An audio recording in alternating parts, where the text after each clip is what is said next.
America और Iran के बीच तनाव लगातार बढ़ रहा है और हाल ही में इसके संकेत और भी स्पष्ट हो गए हैं। अमेरिकी अधिकारियों ने काफी रिपोर्ट्स के माध्यम से बताया है कि ट्रंप प्रशासन ईरान पर हमले की योजना बना रहा है और ये योजना अब एडवांस स्टेज पर पहुंच चुकी है। इस योजना में सिर्फ सैन्य कार्रवाई ही शामिल नहीं है, बल्कि इसमें ईरानी नेताओं को टारगेट करने, जरूरी हो तो तेहरान में सरकार बदलने और न्यूक्लियर इंफ्रास्ट्रक्चर पर हमले जैसे ऑपरेशंस पर भी विचार किया गया है। अधिकारियों ने कहा है कि ये योजना इतनी विस्तृत है कि अगर डिप्लोमेटिक रास्ता फेल हो जाता है तो अमेरिका के पास तुरंत कार्रवाई करने का विकल्प मौजूद होगा। अमेरिकी मिलिट्री इस समय लगातार हफ्तों तक चलने वाले ऑपरेशन की तैयारी कर रही है, जिसमें ईरानी सुरक्षा फैसिलिटी, सैन्य ठिकानों और न्यूक्लियर सुविधाओं पर हमले की संभावना शामिल है।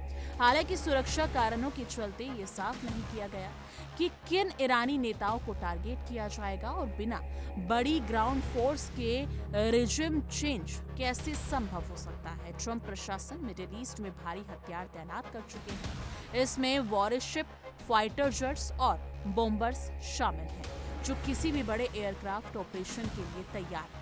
अमेरिकी बेस्ड बॉम्बर्स भी ऑपरेशन में शामिल हो सकते हैं, जिससे किसी भी बड़े हमले की क्षमता और बढ़ जाएगी। अपने पहले कार्यकाल में ट्रंप ने 2020 में ईरान के टॉप जनरल कासिम सुलेमानी पर हमले करके टारगेटेड किलिंग की इच्छा जताई थी। सुलेमानी ईरान के इस्लामिक रिवॉल्यूशनरी गाइड्स की विदेशी जासूसी और पैरामिलिट्री ब्रांच कुस फोर्स के प्रमुख थे। 2019 में अमेरिका ने IRGC को विदेशी आतंकवादी संगठन का दर्जा दिया था और ये पहला मौका था जब अमेरिका ने किसी दूसरे देश की मिलिट्री को इस तरह का लेवल दिया। इसके बाद से अमेरिका की रणनीति और भी आक्रामक होती नजर आ रही है और हालिया रिपोर्ट से ये संकेत मिलते हैं कि अगर ट्रंप चाहे तो ईरान में सरकार बदलने की योजना भी अमली जामा पहला बन सकते हैं। यानी कि पिछले साल ईरान के साथ 12 दिन की लड़ाई के दौरान अमेरिकी अधिकारी इजराइल की सफलता की तरह भी इशारा कर रहे हैं। उस दौरान इजरायली फोर्सेस ने ईरानी नेताओं और सीनियर कमांडरों को टारगेट किया और कम से कम 20 वरिष्ठ कमांडर मारे गए थे। इस तरह की कार्रवाई ने अमेरिका को ये विचार करने पर मजबूर किया कि अगर उनकी इंटेलिजेंस पर्याप्त रूप से भरोसेमंद हो तो वो भी इसी तरह के टारगेटेड ऑपरेशन कर सकते हैं।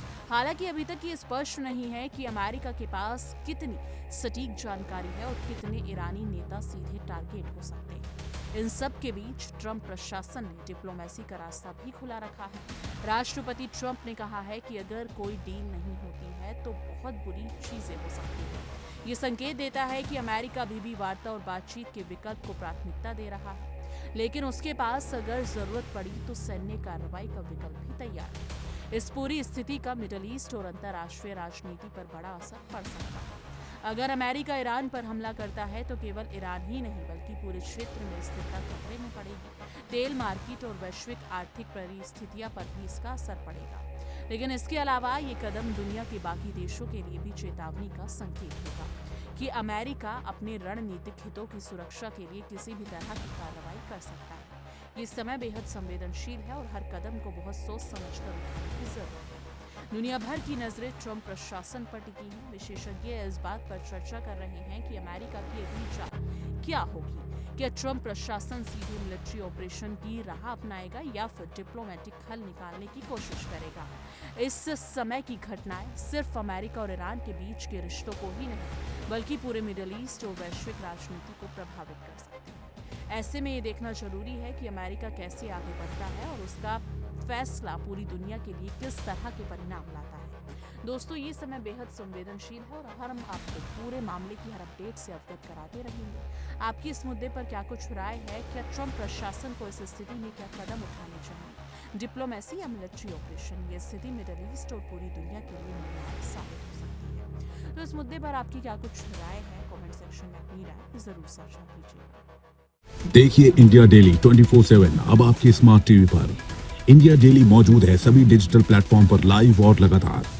इंडिया डेली 24/7 हर दिन राष्ट्र को समर्पित।